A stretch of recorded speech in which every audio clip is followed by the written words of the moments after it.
it would be strange if we had a religion which said, okay, our founder was able to do all these mystical things. We have some of these powers, but we think it's unchristian to do those things. That doesn't make sense to me. Yeah. And in relation to the existential question of how humanity is going to survive, maybe the only solution to that is for people to develop their extra powers. Keep watching to learn more.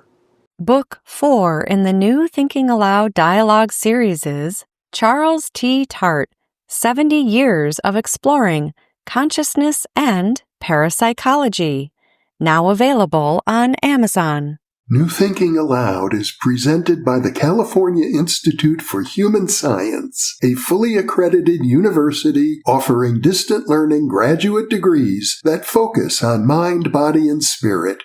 The topics that we cover here. We are particularly excited to announce new degrees emphasizing parapsychology and the paranormal. Visit their website at cihs.edu. You can now download all 8 copies of the New Thinking Aloud magazine for free, or order beautiful printed copies. Go to newthinkingaloud.org.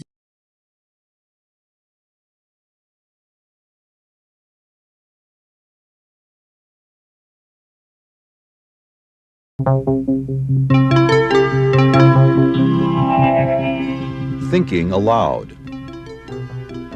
Conversations on the leading edge of knowledge and discovery with psychologist Jeffrey Mishlove.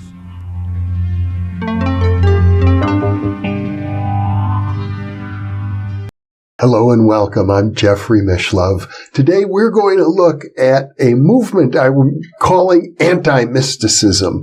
My guest, once again, is James Tunney, artist, poet, scholar, and barrister. He is the author of The Mystical Accord, Sutras to Suit Our Times, Lines for Spiritual Evolution. He's also written 2 dystopian novels, Blue Lies September and Ireland. I don't know who she is. He's lectured on legal matters all over the world as a senior lecturer in law. Welcome, James. Thank you very much again, Jeffrey. Appreciate you having me. It's always a pleasure to be with you, truly. Thank you.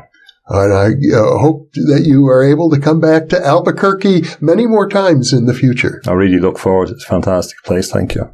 Thank you. So, anti-mysticism, as a parapsychologist, I'm aware of the anti-mystical movement because many people equate parapsychology with mysticism, rightly or wrongly. Many parapsychologists take offense at that. They don't wish to be associated with all kinds of mysticism, but usually the complaint is something like you're promoting the rising tide of superstition. Yes. And I understand and I have total respect for parapsychologists who work within a very strict, as they all do in relation to scientific methodology, and have to prove themselves and publish in the standard scientific journals. They have to play by their rules. So I understand their need to protect themselves and to adhere to the strictures of the discipline. I don't believe that we can ignore those. We have to deal with them as we find them. So I don't have any problem with parapsychologists being hyper-scientific to protect the integrity of the subject as it's growing. But the real criticism comes from people like Ayn Rand.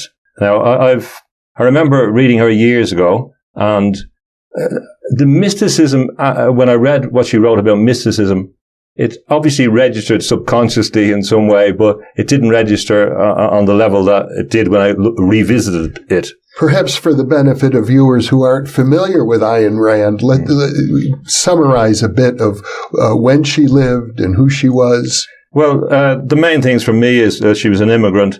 She came from Russia, and the main philosophy, she sought, she was very philosophically orientated. So she sought to develop a unique philosophy focusing on the idea of knowledge, But the focus of that philosophy was objectivism.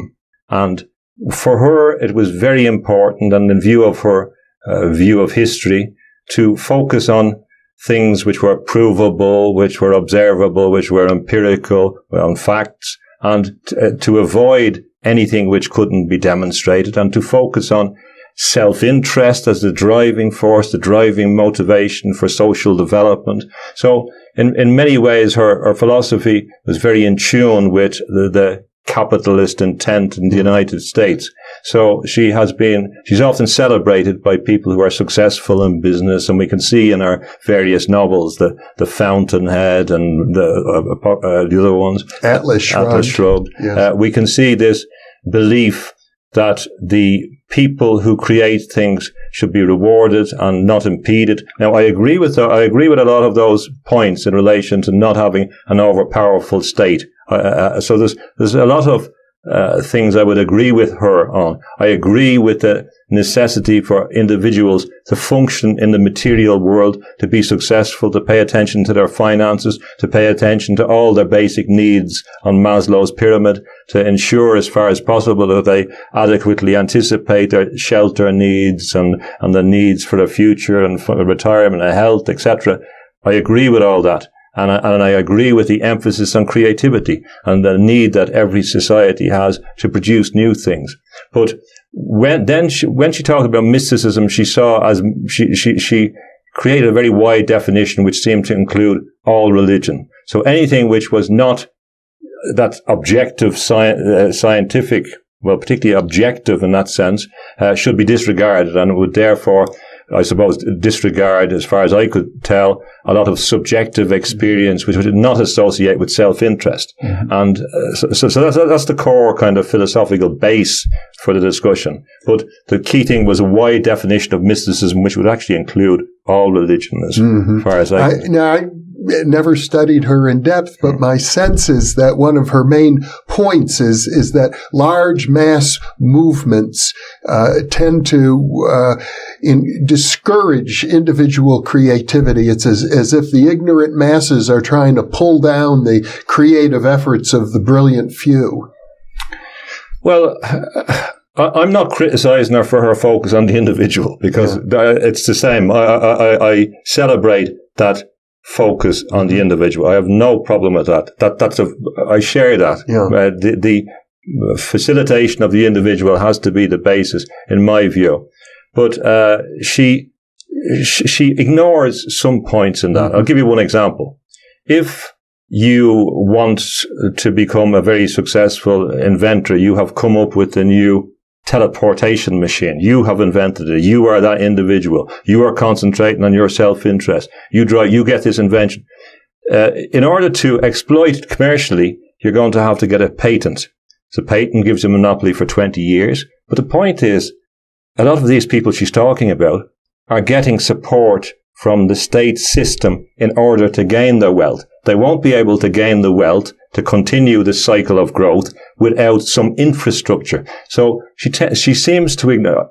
I agree there should be a minimal amount of rules as far as possible to facilitate interaction, but that doesn't mean you abolish everything altogether. And there's a strange irony, I think, in that in one of the novels she has the characters disappearing and moving away and going into the wilderness, which kind of reflects what mystics do. Maybe when they go into the wilderness long enough, they'll turn mystical. I don't know. Mm-hmm. But there's a bit of an irony about that.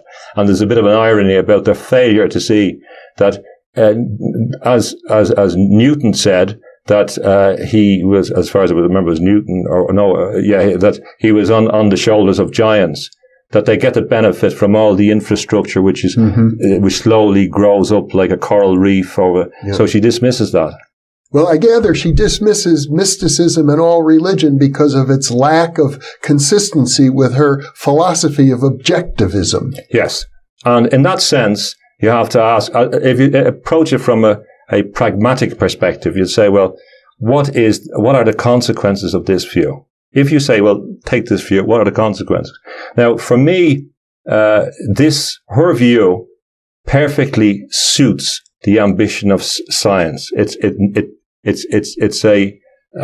other side of the coin in many ways of the scientism that I would argue against, if it's taken in a very narrow form. Yeah. So it could be that her objectivism is exactly what a person from a very scientific managerial perspective might emphasize. We had an interesting conversation last night with my nephew, a scientist at Los Alamos, and what he suggested is that actually scientists claim very often not to be religious at all. They despise religion often, but they adhere to the religion of scientism. That is their religion. Yes, that's an important point, and it was a very well made point, and I was delighted to hear that awareness from someone who works in very complex areas of molecular chemistry, etc. So that's correct. And you might argue that there's always going to be a God. We're just arguing about the nature of what that God is. There's always going to be something that we worship. And you say, we don't worship anything. We're rational. We're reasonable. But we worship money, or we worship power, or we worship control, or so there is some driving goal which supersedes, which people aim for. So, I don't think that they're going to be able to substitute and have nothing in its place. The evidence from history is that there's always something above the person, which is put there, whether it be an ideology or something else. So it's not going to be a vacuum. Yeah. In the 18th century, we had in Western Europe this notion of the Enlightenment. In the 18th, I think, in the 19th century too. The idea that rationality was going to be the supreme human faculty, and if we could just live our lives rationally, everything would be in accordance with justice. Yeah. And it didn't turn out so well. Well, that was about the time they were chopping all the heads off of people and using the rational guillotine to end opposition to the new order, and when they had a temple of reason in Paris, where they were going to worship reason. So, yes, and the problem that I have is about the nature of reason. For me, reason is a tool. It's an instrument to gain something else, and this is an important point in relation to the nature of knowledge or the nature of objectives. So, if the scientocracy is to happen in the future, what world government, for example, would look like would be that the world government, whether it be a artificially intelligent chief executive with notional input from some representative, some scientific elite, that party system will have objectives.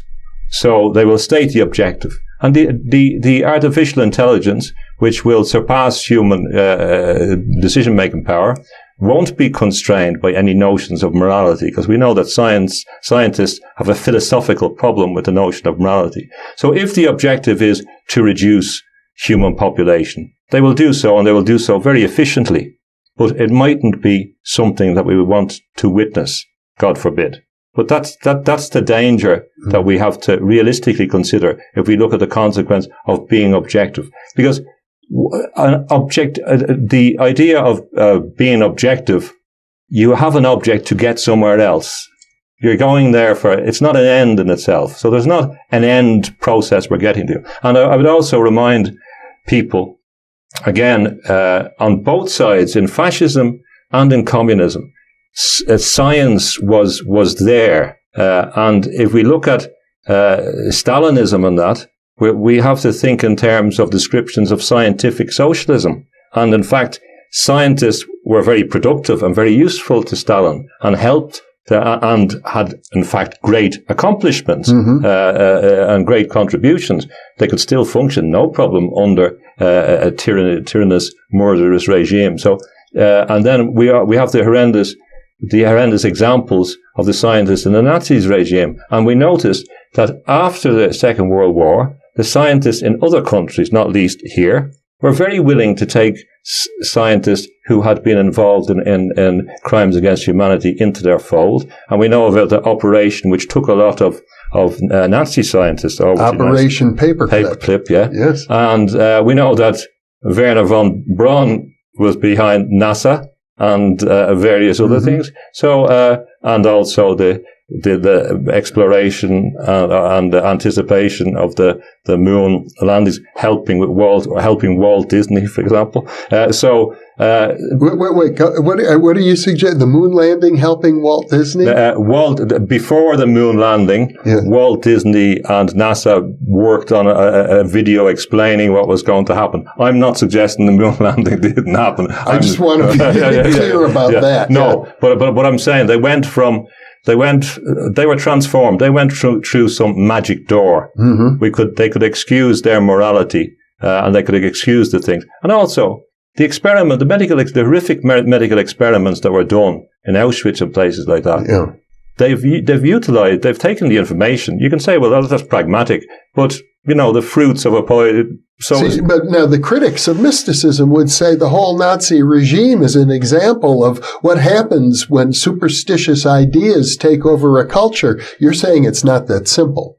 No. And also, it ignores the role that scientific theory had in the evolution of these movements. Mm-hmm. That if you look even at the theory of evolution, it was in a milieu of looking at race superiority. So they've very happily cut out ideas that were lurking around of eugenics and a race from they've stripped the bad bits that they had in. And even if you look in the early 20th century, when the British Medical Society moved to its new headquarters near Russell Square, they took over the buildings of the Theosophical Society.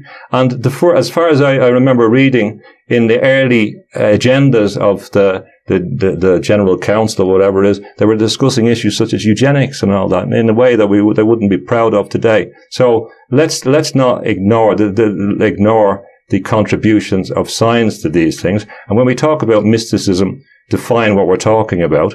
I think I'm trying to distinguish between an idea of a group and an idea of an individual. Yeah. If I'm constantly arguing about it being an individual self-development with respect for others, it can't come in the general definition that Ayn Rand or someone else. Well, I think there's no doubt that amongst the anti-mystical camps, the scientific camp, the camp of rational thinkers are very dominant. Yes. I mean, the Committee for the Scientific Investigation of the Claims of the Paranormal prides itself on rationalism. Yes. And it was incidentally founded out of the humanist movement, which, as I recall, was an outgrowth of people in the American Communist Party. Yes, yeah. I forget the name of the philosopher. I'll post his book, who was one of those individuals. But there are other anti-mystical camps. For example, Freudians, even though Freud himself had a strong interest in the paranormal and in parapsychology. At one point, he said if he could do it all over again, he'd want to study telepathy.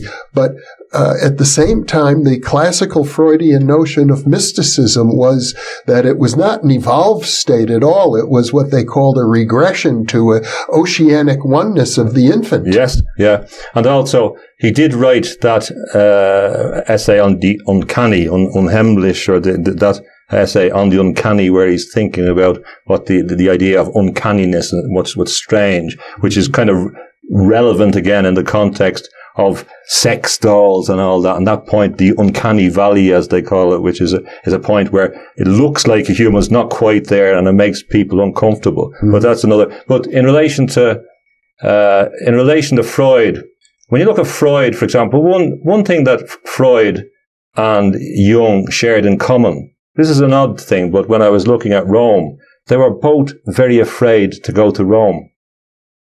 They had a phobia of going to Rome.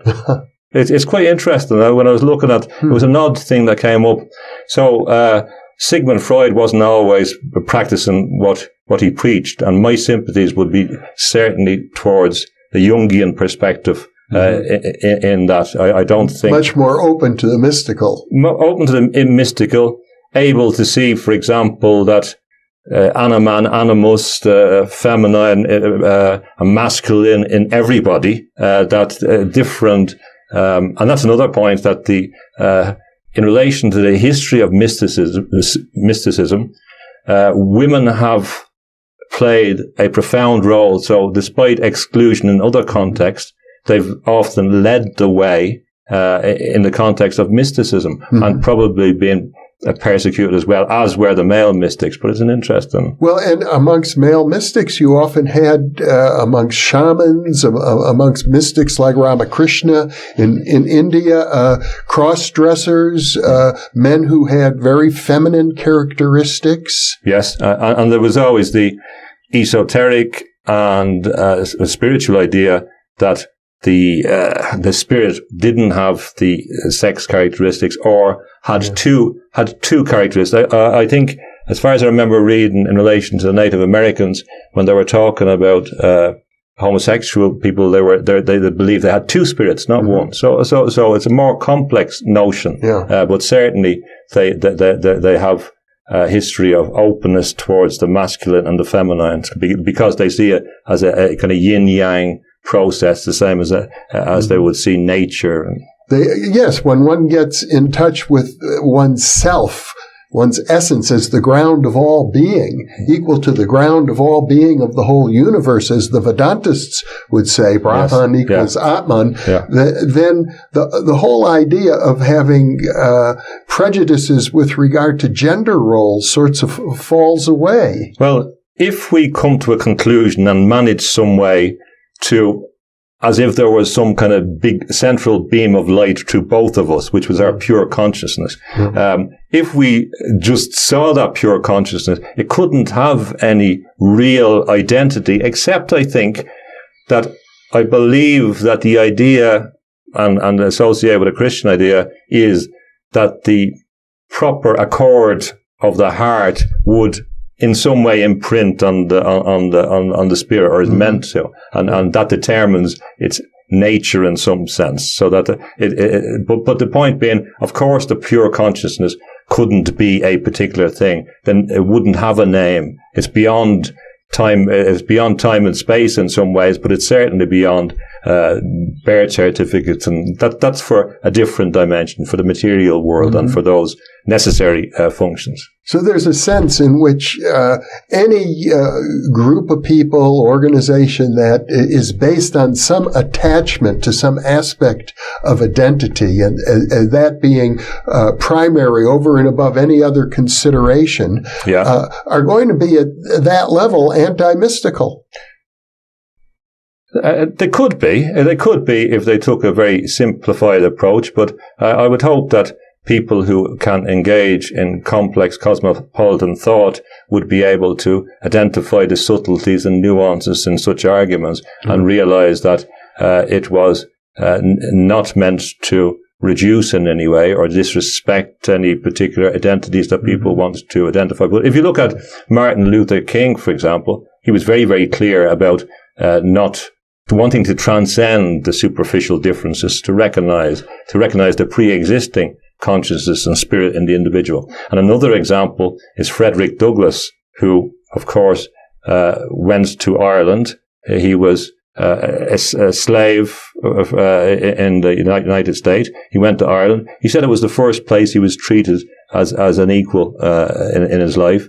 And the irony for him was that the conditions of the peasants in the west of Ireland were worse than anything he'd ever seen under slavery or in any other context, and it opened his eyes. But he was invited there by Daniel O'Connell as well, who shared the same view about the individual and protecting the individual, irrespective of any identification. So I suppose in a Buddhist way, the Buddhists would say that you can become attached to an identification and it becomes a distraction.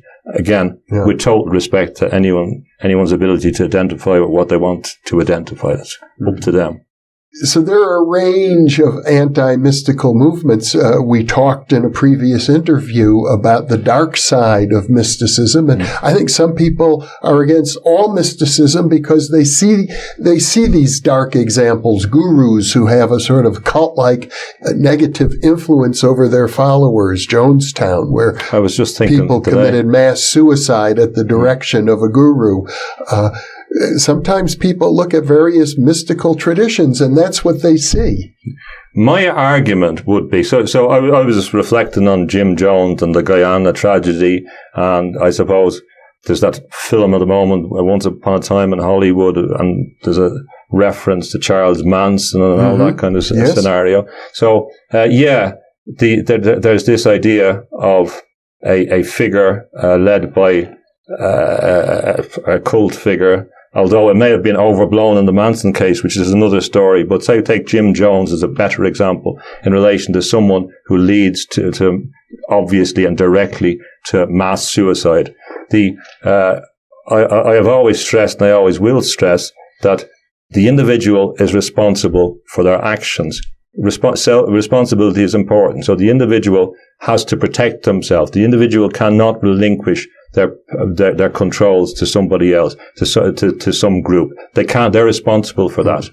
And another point might be that if one is aware of one's own unique body, mind, soul, spirit, it should make it harder to give that away to someone else who is going to give you the pat, especially if they're operating on your fear, if they're because if a person goes on a spiritual path, they will become more secure, not less secure. It's the same as if one engages in the martial arts, they will become more relaxed about their ability to defend themselves, not less, and they can ignore those issues. So those dangers are there.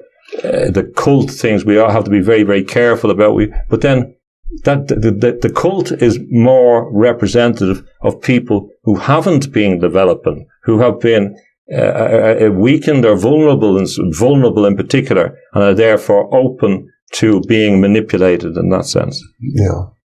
Well, there's so many paradoxes associated with these things, because sometimes the very people who are promoting the individual, like Ayn Rand, are also the ones who are anti-mystical.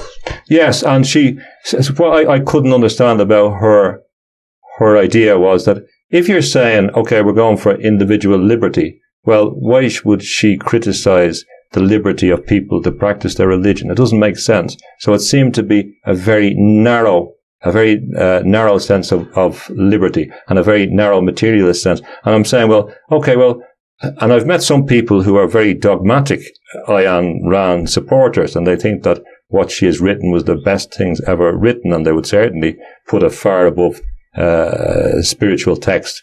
But I'm looking at Ayn Rand's books, and I'm saying, well, what kind of a person does this produce? And the composite I come up with was someone that is like Ebenezer Scrooge, and maybe King Midas, because when they get all their material wealth, they won't be able to enjoy anything else about it because they've sacrificed all the other values. And also perhaps Mr. Gradgrind from Hard Times, who said it's facts, everything in the education system, everything is about facts. Yes, but there's other things. It's like the sutras, that is, it's a thread or something that sews together, something knit together, or like a necklace with things on it. But, so that, I think that's the analogy could be made.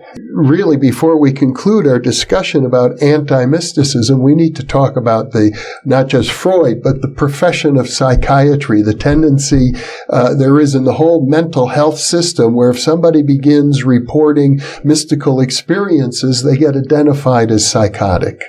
Well, it was interesting because I remember Wilson von Dusen. Yes. And that was very interesting. I knew Wilson von Dusen. I know. Name drop. I was thinking about that because this is very relevant in the context. And I was listening to a very moving documentary about an Irish traditional musician, a great musical tradition called Liam Clancy. I don't know if you heard of them. So the Clancy brothers were very, very famous. They came from the countryside over to America and took it by storm. They had significant patrons, which is another interesting story. So they came with traditional music, and they were genuine, skilled traditional music, singing traditional songs. And they became famous. So they played in New York, and Bob Dylan, or as Bob Zimmerman, as Liam Clancy used to say, used to come into the pub, I don't know, it was a White Horse or something in New York, and listen to the music. And in fact, Bob Dylan said that he got the sense of rebelliousness in his music from listening to the Clancys in the thing. And you can see, and he took some old Irish ballads as well in his music, that kind of feisty thing. So Liam Clancy had some problems, maybe with drinking or whatever, and he described an experience where he knew he had a problem, and he ended up going to a psychiatric hospital, and a famous psychiatrist in Ireland, Professor Ivor Brown, as far as I remember. There are a few good, famous, well-known, respected psychiatrists, like Professor Anthony Clare is a man I had great respect for, who I interviewed before. He was dead now, but he was a fantastic man. But Liam Clancy said he was going to a famous Irish pub called O'Donoghue's, where bands like the Dubliners used to sing. Have you ever met them? No. Well, I used to. I drank with them till 7 o'clock in the morning. So anyway,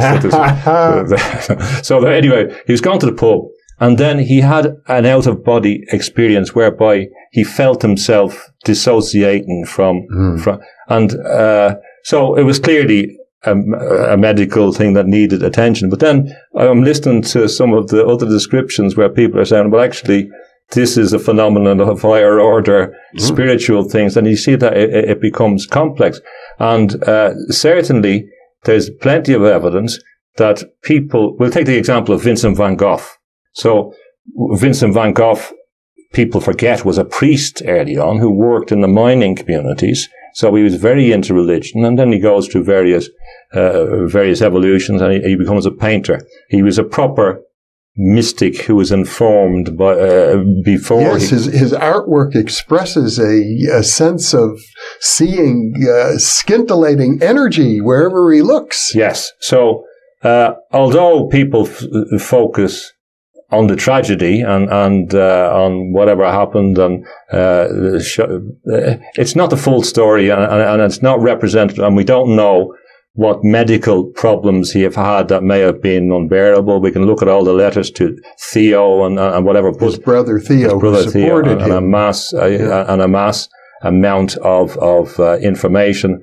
But he was a mystic on a mystical journey who provided a gift to humanity. And it seemed that the provision of that gift that was not obvious to people in his life, as manifested by the fact that he sold 2 paintings in his life, or whatever.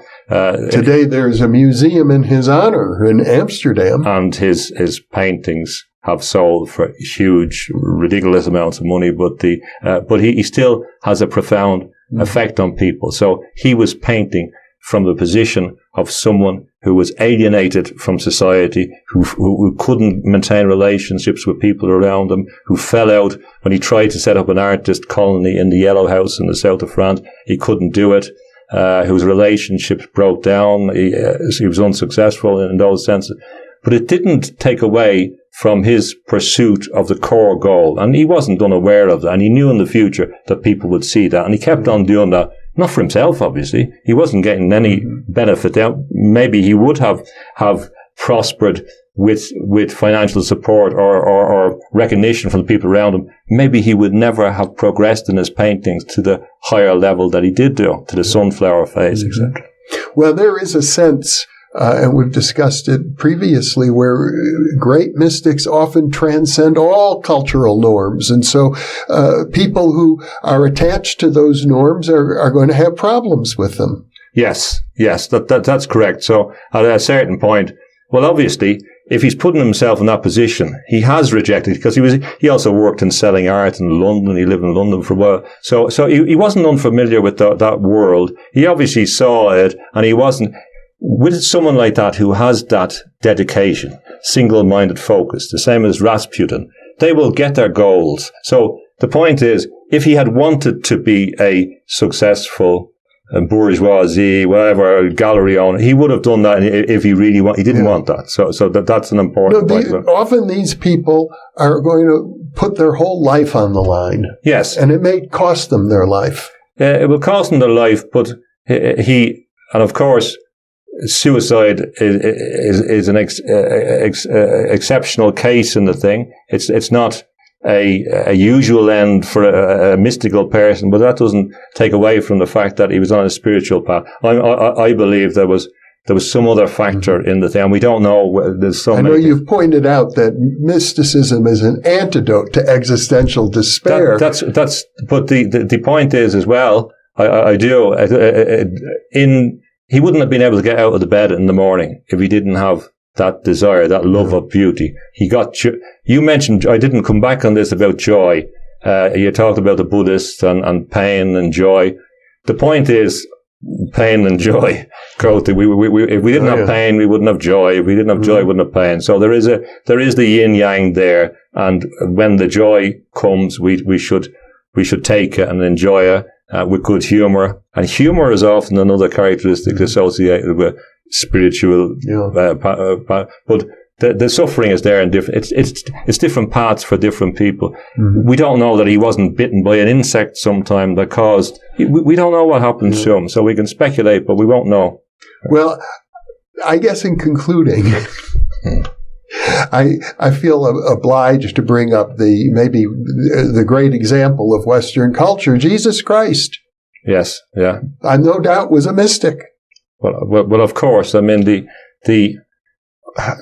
not only was he a mystic, but he was demonstrating his powers. Now, we can say that is only from God in that context, but it was God coming into human form.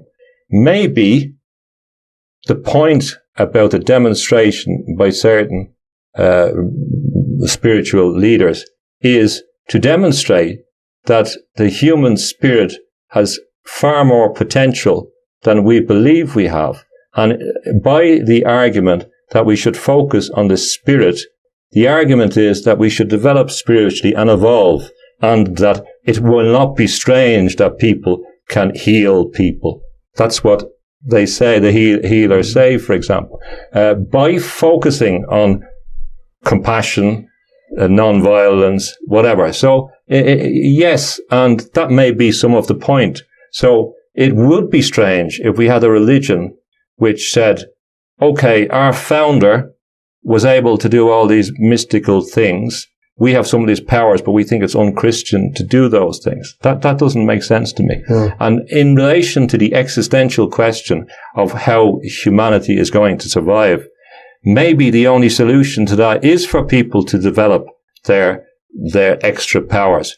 For who knows in what circumstance where people have to combat some risk that we've never contemplated, that is created as a result of the interaction of various forces that different people have unleashed without respect to the possibility of them coming together, that it may be some person who's 5 years old now, who's fascinated in computers, that is an expert in code somewhere along the line that can stop something happening. They may be our saviors in the future from their skills if their heart is in the right place.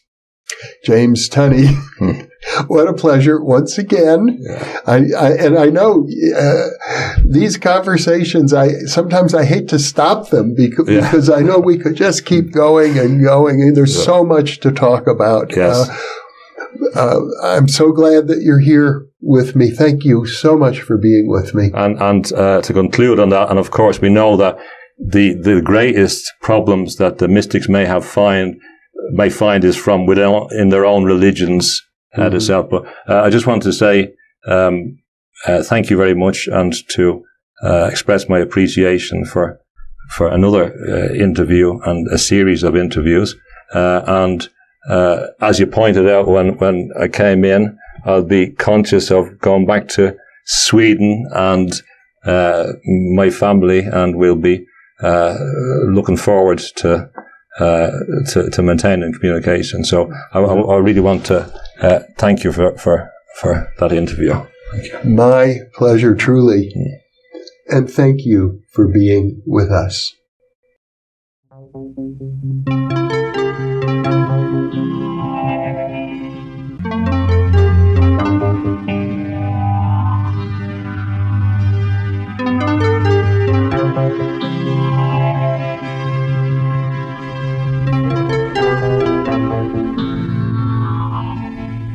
Book 4 in the new Thinking Aloud dialogue series is Charles T. Tart, 70 Years of Exploring Consciousness and Parapsychology, now available on Amazon. New Thinking Aloud is presented by the California Institute for Human Science, a fully accredited university offering distant learning graduate degrees that focus on mind, body, and spirit.